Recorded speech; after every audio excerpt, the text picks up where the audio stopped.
warahmatullahi wabarakatuh. Perkenalkan, nama saya Vina Novia Damayanti. Saya dari kelas A2 Audit Manajemen. Nah, kali ini saya akan memenuhi tugas atau eduksim yang diberikan oleh Bapak Arif Himawan. Nah, materi yang akan saya sampaikan kali ini yaitu mengenai audit pajak.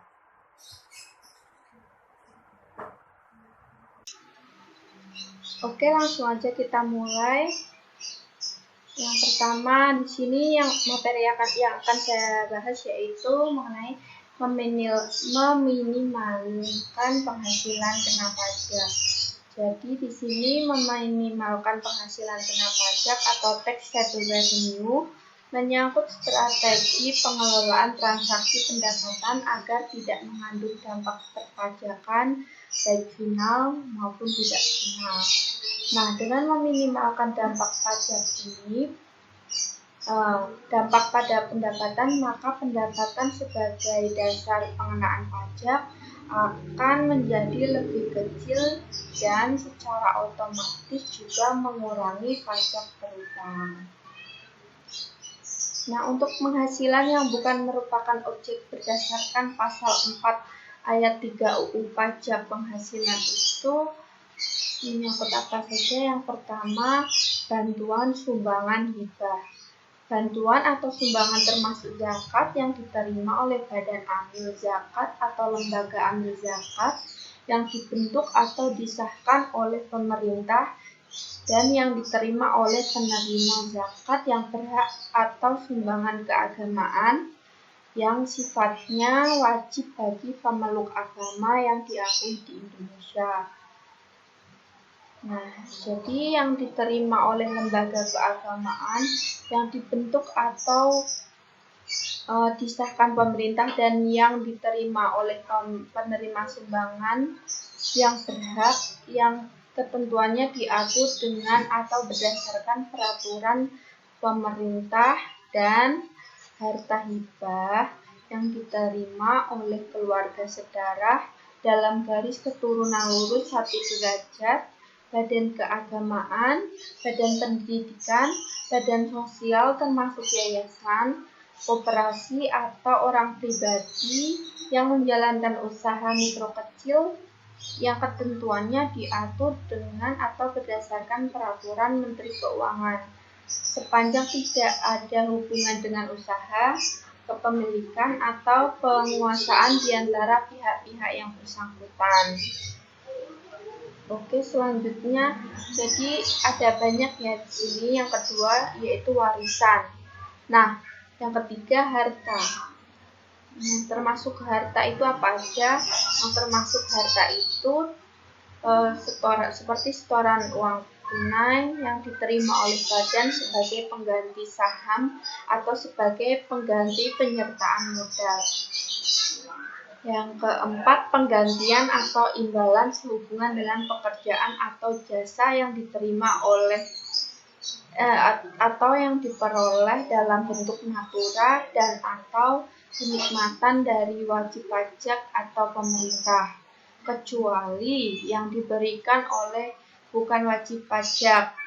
Nah, wajib pajak yang dikenakan pajak secara final atau wajib pajak yang menggunakan norma perhitungan khusus atau limit profit. Untuk yang kelima yaitu pembayaran dari perusahaan asuransi kepada orang pribadi sehubungan dengan asuransi kesehatan, asuransi kecelakaan, asuransi jiwa, asuransi dugi guna, dan asuransi beasiswa. Selanjutnya yaitu tentang dividen atau bagian laba yang diterima atau diperoleh perseroan terbatas sebagai wajib pajak dalam negeri, koperasi, dan badan usaha milik negara atau badan usaha milik daerah dari penyertaan modal pada badan usaha yang didirikan dan bertempat kedudukan di Indonesia dengan syarat. Nah, syaratnya itu yang pertama, dividen berasal dari cadangan laba yang ditahan. Selanjutnya, bagi perseroan terbatas atau PT, badan usaha milik negara atau BUMN ya, dan badan usaha milik daerah yang menerima dividen, kepemilikan saham pada badan yang memberikan dividen paling rendah itu 25% dari jumlah modal yang disetor. Selanjutnya, iuran yang diterima dan diperoleh dana pensiun yang pendiriannya disahkan Menteri Keuangan, baik yang dibayar oleh pemberi kerja maupun pegawai. Untuk yang ke-8, tadi ya syaratnya itu penghasilan dari modal yang ditanamkan oleh dana pensiun. Nah, dalam bidang-bidang tertentu yang ditetapkan dengan keputusan Menteri Keuangan. Bagian laba yang diterima atau diperoleh anggota dari perseroan komanditer yang modalnya tidak terbagi atas saham-saham persekutuan, perkumpulan, firma, dan kongsi termasuk pemegang unit penyertaan kontrak investasi kolektif. Untuk yang ke-10 itu mengenai penghasilan yang diterima atau diperoleh perusahaan modal ventura berupa bagian laba dari pasangan usaha yang didirikan dan menjalankan usaha atau kegiatan di Indonesia dengan syarat pasangan usaha tersebut. Nah, syaratnya itu yang pertama merupakan perusahaan mikro, perusahaan kecil, menengah, atau yang menjalankan kegiatan usaha dalam sektor-sektor usaha yang diatur dengan atau berdasarkan peraturan Menteri Keuangan. Yang kedua, sahamnya tidak diperdagangkan di Bursa Efek Indonesia atau BEI. Yang ke-11 tentang beasiswa yang memenuhi persyaratan tertentu yang ketentuannya diatur lebih lanjut dengan atau berdasarkan peraturan Menteri Keuangan. Nah, yang ke-12, sisa lebih yang diterima atau diperoleh badan atau lembaga nirlaba yang bergerak dalam bidang pendidikan dan atau penelitian dan pengembangan dalam jangka waktu paling lama 4 tahun sejak diperolehnya sisa tersebut. Jadi jangka waktunya itu diberi waktu paling lama 4 tahun ya sejak diperolehnya sisa tersebut. Yang ketentuannya diatur lebih lanjut dengan atau berdasarkan Menteri Keuangan. Jadi peraturannya itu gimana ya menjelaskannya, peraturannya itu mematuhi peraturan yang diberikan oleh Menteri Keuangan.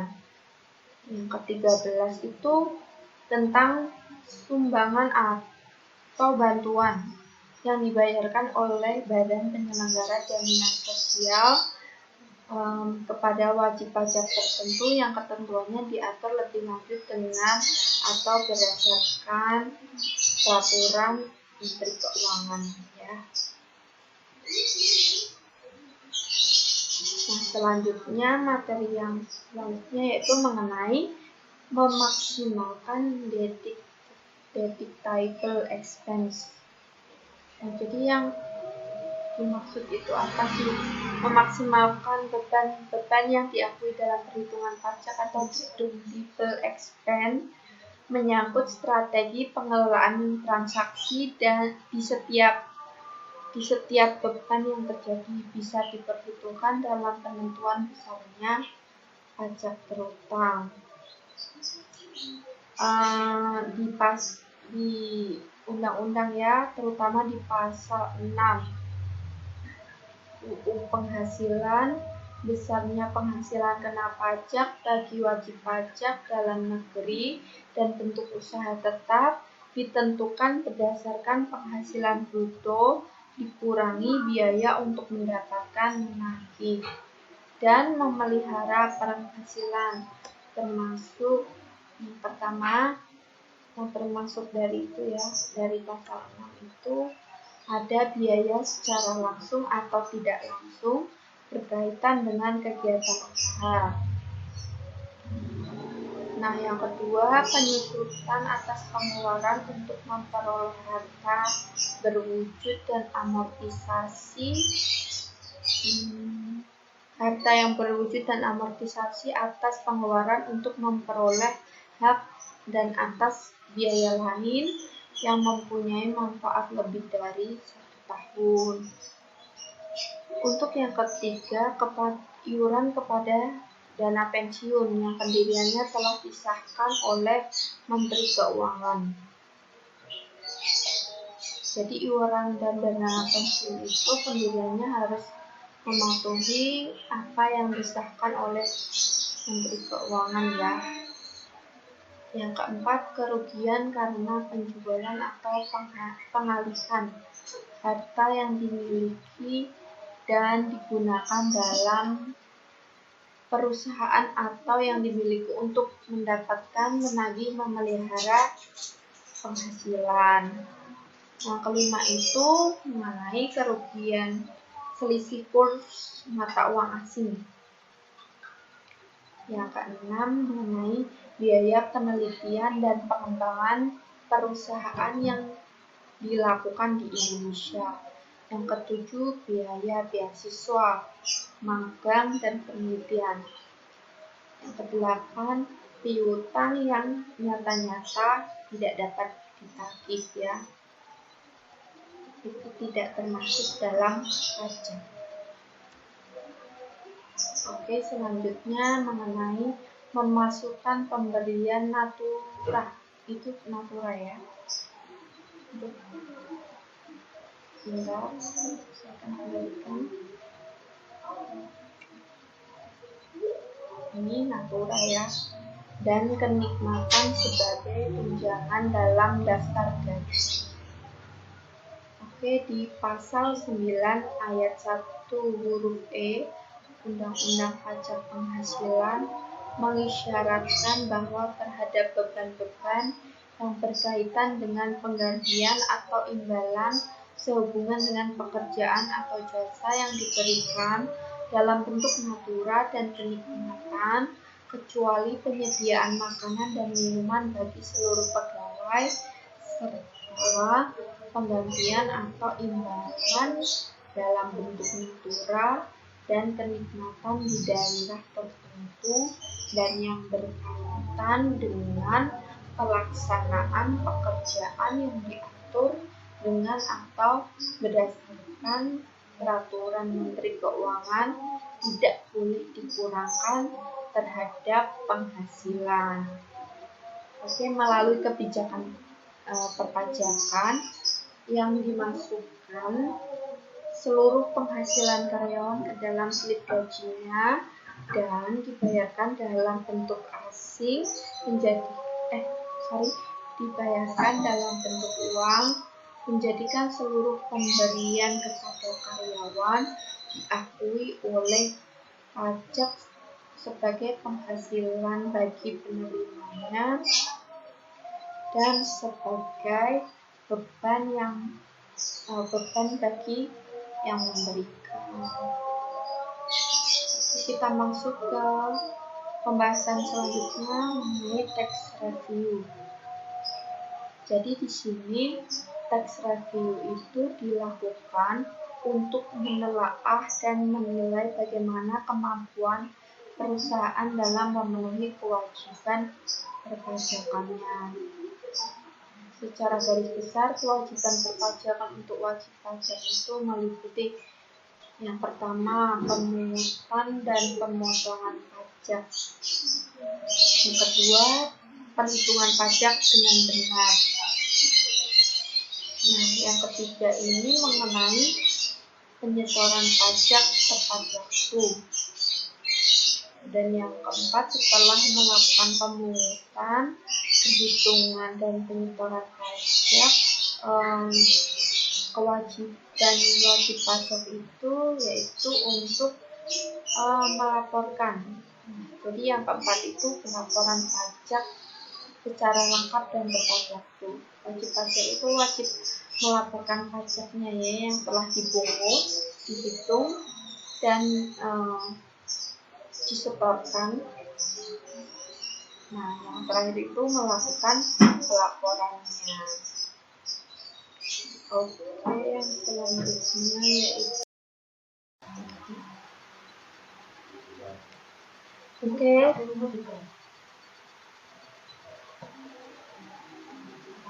Nah, untuk manfaatnya, saya akan menjelaskan manfaat yang diperoleh wajib pajak dari pelaksanaan tax review. Yang pertama itu manfaatnya itu untuk menghindari sanksi perpajakan. Oke, kita balik lagi ke fungsinya. Nah, di sini kan tadi tax review dilakukan untuk menelaah dan menilai bagaimana kemampuan perusahaan dalam memenuhi kewajiban perpajakannya. Jadi tadi manfaatnya yang pertama menghindari sanksi perpajakan kan. Nah, yang kedua manfaat dari pelaksanaan tax review itu menghindari adanya pajak masukan yang tidak dapat dikreditkan karena baru ditemukan pada saat pemeriksaan. Nah, untuk yang ketiga itu menghindari kadaluarsa masa pengkreditan pemasukan. Yang keempat, untuk menghindari adanya pajak masukan yang tidak bisa dikreditkan karena pajak masukan tersebut tidak bisa dikonfirmasikan oleh pemeriksa.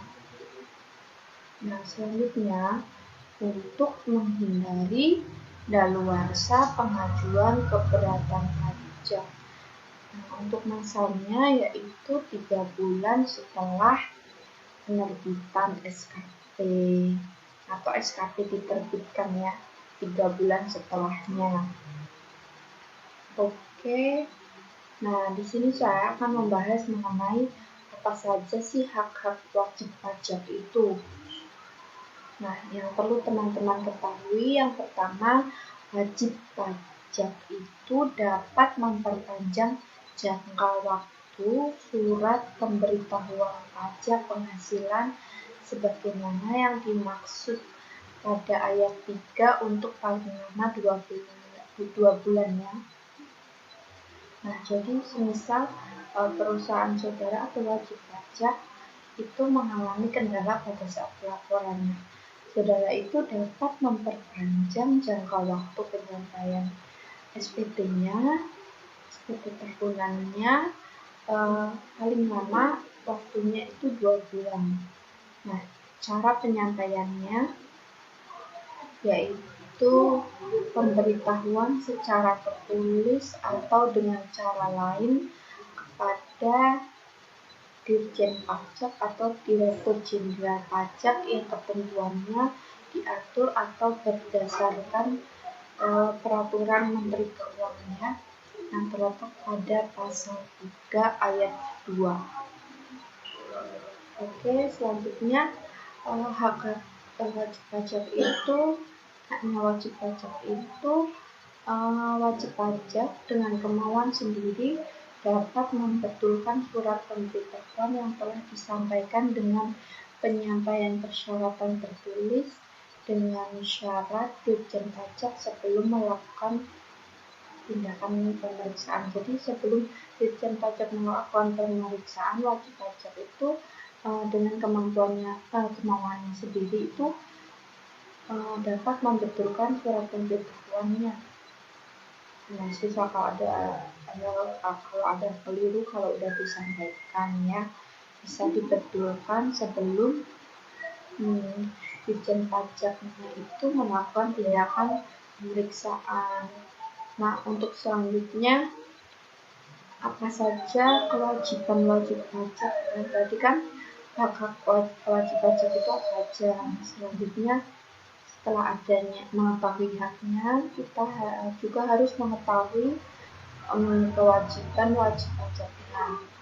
Nah, kewajiban yang pertama itu setiap wajib pajak yang telah memenuhi persyaratan baik subjektif maupun objektif sesuai dengan ketentuan peraturan perundang-undangan perpajakan wajib mendaftarkan diri pada kantor Direktorat Dirjen Pajak yang wilayah kerjanya itu meliputi yang pertama tempat tinggal atau tempat kedudukan wajib pajak. Oke, yang kedua wajib pajak wajib mengisi dan menyampaikan SPT dengan benar, dengan lengkap, jelas, dan menandatanganinya. Jadi di sini wajib pajak membayar atau menyetorkan pajak terutang dengan menggunakan surat setoran pajak ke kas negara melalui tempat pembayaran yang diatur dengan atau berdasarkan peraturan Menteri Keuangan. Ini berdasarkan peraturan Menteri Keuangan ya. Nah, kita masuk kepada pasal 21. Jadi di sini pasal 21 yang ke atas ya. Audit atas pasal 21 saya betulkan dulu. Oke. Di sini audit atas pasal 21. Nah, pasal 21 di sini memotong pajak atas penghasilan sehubungan dengan pekerjaan, jasa atau kegiatan dengan nama dan dalam bentuk apapun yang diterima atau diperoleh wajib pajak orang pribadi. Nah, pasal PPh pasal 21 ini wajib dilakukan oleh yang wajib dilakukan oleh yang pertama itu pemberi kerja yang memberikan imbalan sehubungan dengan pekerjaan yang dilakukan pegawai atau bukan pegawai. Yang kedua, bendahara pemerintah yang memberikan imbalan sehubungan dengan pekerjaan, jasa, atau kegiatan. Yang ketiga, dana pensiun atau badan lain yang membayar uang pensiun dan pembayaran lain dengan nama apapun dalam rangka pensiun. Oke, yang keempat, badan yang membayar honorarium atau pembayaran lain sebagai imbalan sehubungan dengan jasa termasuk jasa tenaga ahli yang melakukan pekerjaan yang bebas. Nah, yang kelima, penyelenggara kegiatan melakukan pembayaran sehubungan dengan pelaksanaan kegiatan tersebut ya.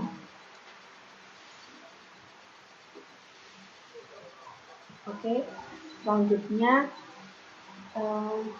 yang tidak termasuk pemberi kerja wajib pajak melakukan pemotongan. Ya. Yang pertama ada kantor perwakilan negara asing. Yang kedua organisasi-organisasi internasional. Nah, jadi perusahaan itu sebaiknya memiliki rekening sendiri setiap objek PPh 21. Rekening ini yang menjadi sumber pemotongan dan pemungutan dari pajak tersebut. Jadi kewajiban perpajakan terkait PPh 21 selain menghitung dan memotong pajak adalah waktu penyetoran dan pelaporan SPT masa PPh 21. Nah, untuk pajak penghasilan 21 pasal 21 ya, penyetoran pajak itu paling lama pada tanggal 10 bulan berikutnya. Jadi jangka waktunya 1 bulan ya. Pada tanggal 10. Oke. Dari waktu pemotongan dan pelaporan SPT massa, PPh 21 paling lama itu 20 hari setelah masa pajak berakhir.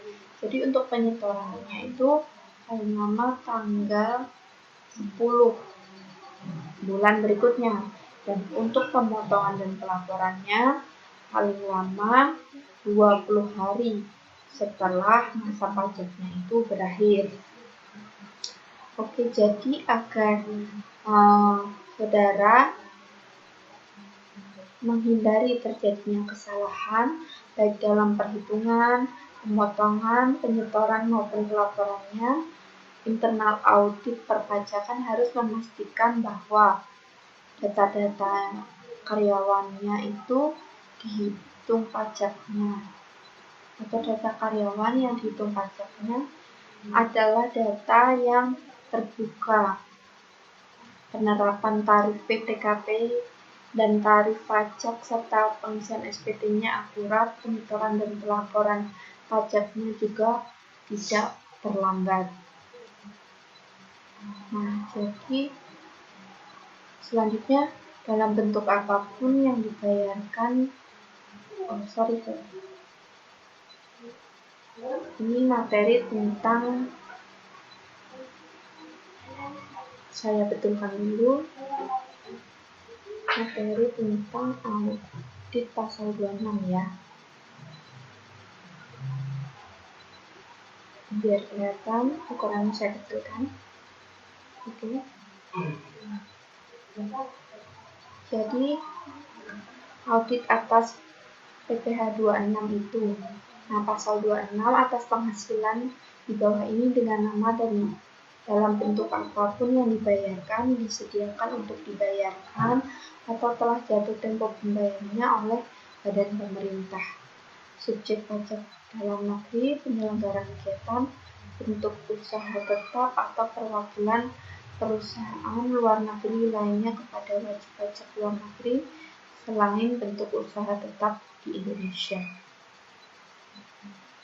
Jadi kalau tadi pasal 21 itu mengenai penghasilan dalam negeri, nah kalau pasal 26 ini mengenai penghasilan dari luar negeri ya.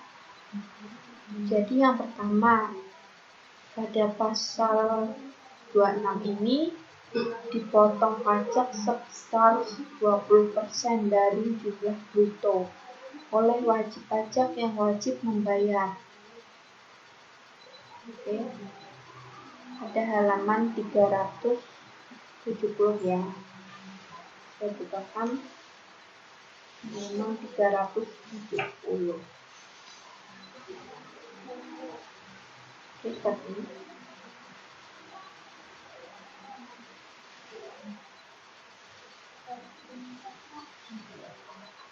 Nah, apa saja yang ada di situ? Jadi yang di situ itu ada yang wajib dibayarkan itu dividen, lalu bunga termasuk premium, diskonto, dan imbalan sehubungan dengan jaminan pengembalian utang. Nah, lalu royalti, sewa, dan penghasilan lain sehubungan dengan penggunaan harta. Oke, selanjutnya imbalan sehubungan dengan dasar, pekerjaan, dan kegiatan. Nah, selanjutnya hadiah dan penghargaan, lalu pensiun dan pembayaran berkala lainnya. Lalu premi, swab, premi, swab, dan transaksi lindung nilai lainnya, atau keuntungan karena pembebasan utang. Untuk yang kedua, atas penghasilan dari penjual atau pengalihan harta di Indonesia, kecuali diatur dalam pasal 4 ayat 2 yang diterima atau diperoleh wajib pajak luar negeri selain bentuk usaha tetap di Indonesia, dan premi asuransi yang dibayarkan perusahaan asuransi luar negeri dipotong pajak 20% dari perkiraan penghasilan neto. Selanjutnya, atas penghasilan dari penjualan atau pengalihan saham sebagaimana dimaksud dalam pasal 28 ayat 3C dipotong pajak sebesar 20% dari perkiraan penghasilan itu. Untuk PKP sesudah dikurangi pajak. Oke, kita membahas yang menembak. PKP sudah dikurangi pajak dari suatu bentuk usaha tetap di Indonesia dikenai pajak 20%, kecuali penghasilan tersebut ditanamkan kembali di Indonesia. Nah, untuk pemotongan pajak itu bersifat final, kecuali yang pertama, pemotongan atas penghasilan sebagaimana dimaksud dalam pasal 5 ayat 1, huruf B dan huruf C. Kedua, pemotongan atas penghasilan yang diterima atau diperoleh orang pribadi atau badan luar negeri yang berubah status menjadi WP dalam negeri atau bentuk usaha tetap.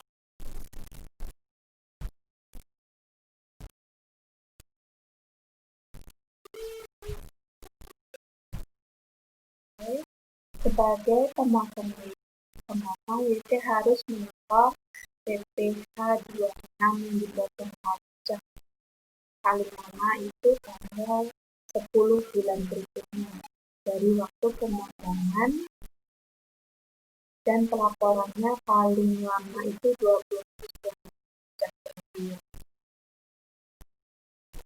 Kita masuk ke audit atas PPh pasal 22. Pasal 22, Menteri Keuangan dapat menetapkan sebagai berikut. Pertama, bendahara pemerintah itu untuk memungut pajak sehubungan dengan pembayaran atas penyerahan barang. Yang kedua, badan tertentu untuk memungut pajak dari WP yang melakukan kegiatan di bidang impor atau kegiatan usaha di bidang lainnya, dan WP badan tertentu untuk memungut pajak dari pembeli atas penjualan barang yang tergolong sangat mewah. Besarnya pungutan yang diterapkan terhadap WP tidak memiliki nomor pokok wajib pajak pajak lebih tinggi 100% dari pada tarif yang diterapkan terhadap WP yang dapat menunjukkan nomor pokok wajib pajak. Nah, PPh pasal 22 yang pemungutannya dilakukan oleh WP badan tertentu sebagai pemungut pajak, penyetorannya paling lama tanggal 10 bulan berikutnya dan pelaporannya paling lama 20 hari setelah masa pajak berakhir. Sebagai yang dipungut, WP harus mendapat bukti pemungutan yang cukup sesuai dengan peraturan yang berlaku dan memisahkan pencatatannya antara uang muka, PPh 22 final dan tidak final. PPh yang tidak final akan dapat dikreditkan dan bukti pengutnya itu digunakan sebagai bukti untuk mengkreditkan PPh 22 dan saat dilakukan perhitungan akhir tahun kewajiban pajak.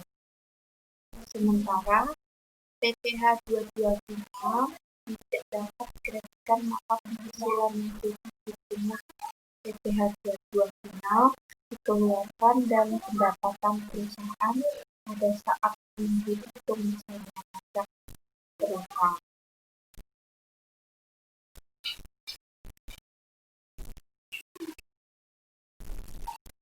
Di sini ada pertanyaan dulu.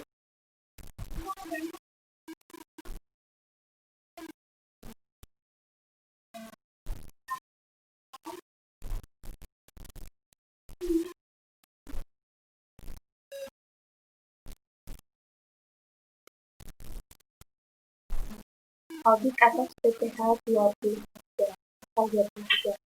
Nah, pasal 23 atas penghasilan tersebut dipenuhi dengan nama dan dalam bentuk apapun yang dibayarkan bersedia untuk dibayarkan atau telah jadi bentuk pembayarannya oleh badan pemerintah, subjek pajak, badan dalam negeri, penyelenggara kegiatan, untuk usaha tetap atau perwakilan perusahaan yang dibelinya kepada wajib pajak dalam negeri atau bentuk usaha tetap dipotong pajak oleh pihak yang wajib membayarkan. Dalam hal WT yang menerima atau memperoleh penghasilan tidak memiliki NPWP, besarnya tarif pemotong adalah lebih tinggi 100% daripada tarif yang sebelumnya. Pemotong pajak yang dimaksud tidak dilakukan pas. Yang pertama, penghasilan yang dibayarkan atau terutang kepada bank. Kedua, sewa yang dibayarkan atau terutang sehubungan dengan sewa guna usaha dan auksi. Yang ketiga, dividen sebagaimana dimaksud dalam pasal 4 ayat 3 huruf F dan dividen yang diterima oleh orang pribadi sebagaimana yang dimaksud dalam pasal 17 ayat 2C. Bagian laba sebagaimana dimaksud dalam pasal 4 ayat 3 huruf I. Nah, untuk sisi hasil usaha koperasi yang dibayarkan oleh koperasi kepada anggotanya. Selanjutnya, penghasilan yang dibayarkan atau terutang kepada badan usaha atas jasa keuangan yang berfungsi sebagai penyalur pinjaman dan pembiayaan yang diatur dengan peraturan Menteri Keuangan. Pasal 23 adalah pemotong pajak harus dilakukan selama tanggal 10 bulan berikutnya. Sama seperti dan pelaporannya itu minimal 20 hari setelah atau pajak terakhir. Sebagai pajak yang dibayar PPh 23 wajib pajak harus mendapatkan bukti pungut dari pengeluar yang digunakan sebagai bukti pada saat mengkreditkan pajak utang pada saat dibuatkan pajak tahun. Untuk menghindari perbedaan antara objek pajak pada SPT masa PPh 23 dengan biaya yang menjadi pertimbangan biaya tersebut, perusahaan harus melakukan penyesuaian antara biaya yang merupakan objek pemotongan PPh 23 yang seharusnya dibuat dalam rekening tersendiri dan objek pajak pada SPT masa PPh 23. Ini bermanfaat dalam menyelenggarakan hubungan antara SPT masa PPh 23 dengan laporan modal ini yang dibuat perusahaan. Jadi di sini besarnya angsuran pajak dalam tahun pajak berjalan yang harus dibayar sendiri oleh wajib pajak untuk setiap bulan adalah sebesar pajak penghasilan yang terutang menurut tahun pajak yang lalu dikurangi dengan pertama pajak penghasilan yang dipotong sebagaimana dimaksud dalam PPh 21 dan pasal 23 serta pajak penghasilan yang dipungut sebagaimana dimaksud dalam pasal 22. Yang kedua, pajak penghasilan yang harus dibayar atau terutang luar negeri yang boleh dikreditkan sebagaimana dimaksud dalam pasal 24 dibagi 12 atau banyaknya bulan dalam tahun pajak. Untuk besaran anggaran pajak dibayar sendiri oleh wajib pajak untuk bulan-bulan sebelum SPT pajak penghasilan disampaikan sebelum batas waktu penyampaian. Apabila dalam tahun pajak berjalan diterbitkan surat ketetapan pajak untuk tahun pajak yang lalu, angsuran pajak dihitung kembali berdasarkan surat ketetapan pajak. Direktur Jenderal Pajak berwenang untuk menetapkan perhitungan besarnya angsuran pajak dalam tahun pajak berjalan dalam hal-hal tertentu sebagai berikut. Yang pertama ada wajib pajak berhak atas kompensasi kerugian, wajib pajak memperoleh penghasilan tidak teratur, surat pemberitahuan pajak penghasilan tahun yang lalu disampaikan setelah lewat batas waktu ditetapkan. Wajib pajak diberikan perpanjangan jangka waktu penyampaian surat pemberitahuan tahunan pajak penghasilan. Wajib pajak membetulkan sendiri surat pemberitahuan pajak setelah terjadi perubahan keadaan atau kegiatan wajib pajak. Itu tadi audit atas BPH 26.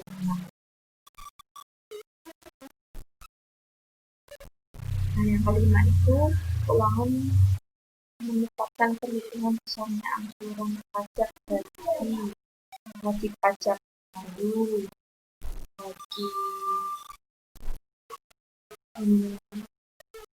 bank, badan usaha milik negara, BUMN, badan usaha negara, wajib pajak masuk bursa dan wajib pajak lainnya. Selanjutnya wajib pajak orang pribadi, pengusaha tertentu dengan tarif yang paling tinggi ya 0,75% dari peredaran pribadi. Wajib pajak dalam negeri yang tidak memiliki NPWP dan telah berusia 21 tahun dan bertolak ke luar negeri wajib membayar pajak. Ketentuan sebagaimana dimaksud pada ayat 8 berlaku sampai 31 Desember 2010. Setoran tersebut harus disimpan dan dimiliki nilai yang sama dengan angsuran BPH 25 yang telah dilakukan pada pusat. Seperti ini programnya, uang audit BPH 25. Ini adalah kuesioner dan langkah-langkahnya. Oke. Selanjutnya audit atas perhitungan pajak akhir tahun. Pasal 28 bagi wajib pajak dalam negeri dan bentuk usaha tetap atau BUP, pajak yang akan dikurangi dan kredit pajak untuk tahun pajak yang bersangkutan berupa yang pertama itu pengembangan pajak atas penghasilan dari pekerjaan jasa dan kegiatan sebagaimana dimaksud pasal 21. Kedua, pengembangan pajak atas penghasilan dari kegiatan di bidang impor atau kegiatan usaha di bidang lain sebagaimana dimaksud pasal 22. 3. Pemungutan pajak atau penghasilan berupa dividen, bunga, royalti, sewa, hadiah, imbalan jasa sebagaimana dimaksud pada pasal 23. Nah, pajak yang dibayarkan atas penghasilan dari luar negeri yang boleh dikreditkan sebagaimana dimaksud pada pasal 24.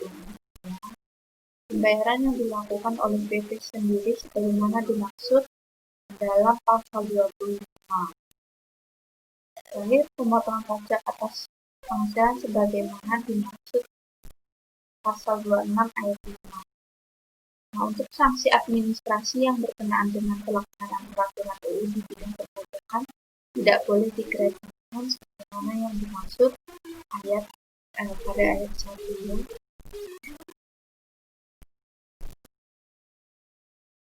Oke, kita masuk ke pasal 29. Jadi di pasal 29 ini apabila wajib pajak berutang untuk 1 tahun pajak ternyata lebih besar dari kewajiban pajak, kekurangan pembayaran pajak yang berutang harus dilunasi sebelum surat pemberitahuan tahunan pajak penghasilan disampaikan. Nah, untuk meminimalkan pembayaran pajak penghasilan, Badan WP dapat melakukan pengelolaan wajib pajak perpajakan akhir tahun melalui berbagai cara. Yang pertama, review dan analisis pajak berutang akhir tahun BPH dan kedua, strategi menghemat pajak penghasilan akhir tahun. Yang ketiga, menghindari pajak dibayar dan kerugian fiskalnya.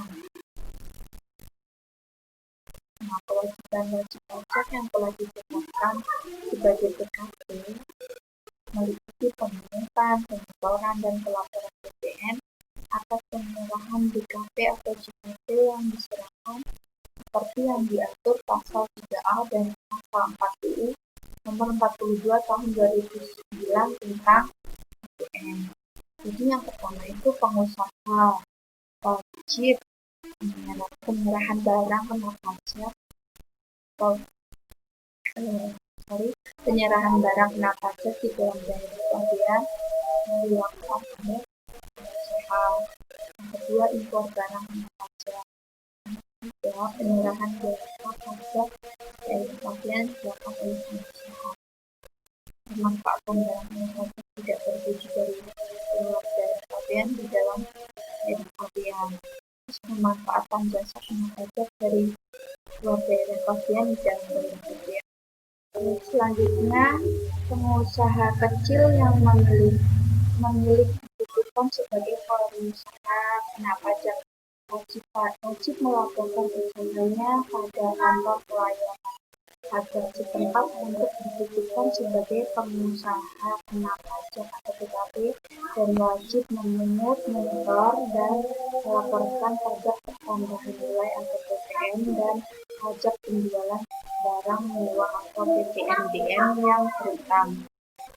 Juga ketentuan mengenai batasan kegiatan dan jenis JKP yang atas ekspornya dikenai PPN diatur dengan PMK.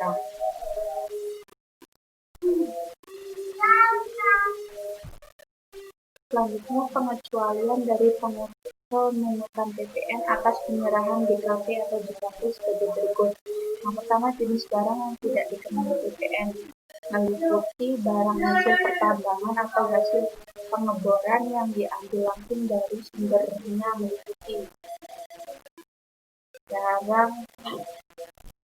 kebutuhan pokok yang sangat dibutuhkan oleh rakyat, makanan dan minuman yang disajikan di hotel, restoran, rumah makan, warung, dan sejenisnya, meliputi makanan dan minuman baik yang dikonsumsi di tempat maupun tidak, termasuk makanan dan minuman yang diserahkan oleh pengusaha jasa boga atau catering, lalu uang, emas, batangan, dan surat berharga.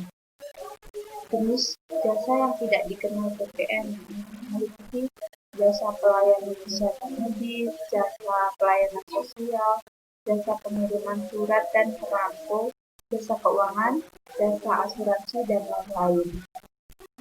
Oke, selanjutnya faktur pajak harus dibuat pada saat penyerahan JKP atau JKP. Lalu saat penerimaan pembayaran dalam hal pembayaran terjadi sebelum penyerahan JKP dan atau sebelum penyerahan JKP. Yang ketiga, saat penerimaan pembayaran termin dalam hal penyerahan sebagian tahap pekerjaan.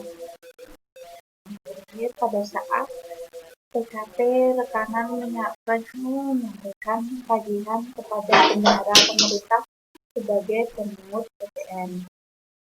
Faktur penjualan yang memuat keterangan dan yang pengisiannya sesuai dengan ketentuan faktur pajak, yaitu memuat nama, alamat NPWP yang menyerahkan JKP atau JKP, lalu nama, alamat, dan NPWP pembeli JKP atau penerima JKP. Selanjutnya, jenis barang atau jasa, harga jual atau pembelian dan pemotongan harga. Nah, selanjutnya PPN yang dipungut, PPNBM yang dipungut, kode, nomor seri dan tanggal pembuatan faktur pajak, dan nama penandatanganan yang berhak menandatangani faktur pajak. Selanjutnya, faktur pajak. Peraturan Dirjen Pajak juga menetapkan beberapa dokumen yang kedudukannya dipersamakan dengan faktur pajak. Dokumen-dokumen tersebut antara lain sebagai berikut, yaitu pemberitahuan ekspor barang atau PEB yang telah diberikan persetujuan ekspor oleh yang berwenang dari Direktorat Jenderal Bea dan Bea Cukai yang dilengkapi dengan merupakan satu kesatuan yang tidak dipisahkan dengan PEB tersebut. PEB yaitu tadi surat perintah penyerahan barang SPPB yang dibuat atau dikeluarkan oleh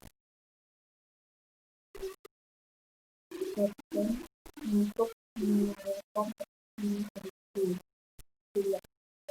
di Faktor nota bahwa penyerahan PMT dulu yang dibuat atau dikeluarkan oleh Pertamina, penyerahan bahan bakar minyak dan atau bukan bahan bakar minyak.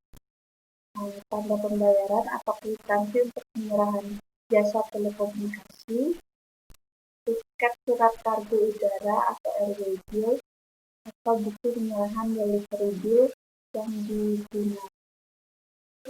yang dikeluarkan untuk penyerahan jasa angkutan udara dalam negeri.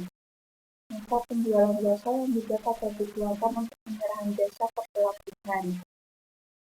Lalu tanda pembayaran atau kwitansi listrik.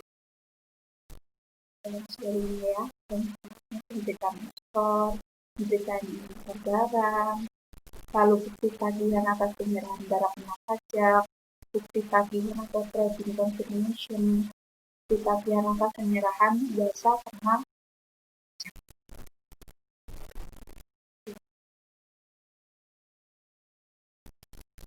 Selanjutnya, memaksimalkan PPN masukan yang dapat dikreditkan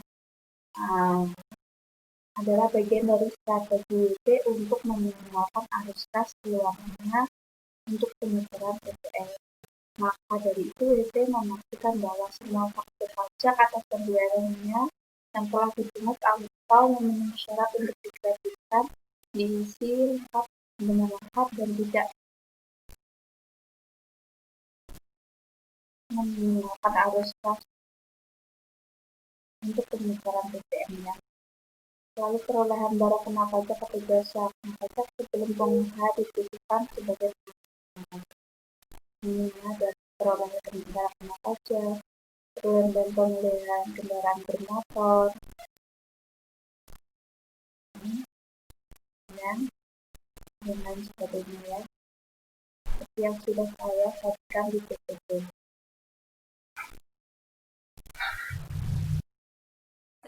Itu dia tadi teman-teman materi yang saya sampaikan. Terima kasih teman-teman sudah menyaksikan.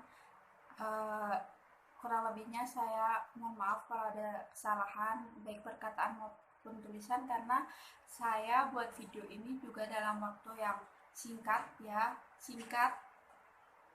sela-sela pekerjaan saya. Terima kasih sebelumnya. Saya ucapkan wassalamualaikum warahmatullahi wabarakatuh.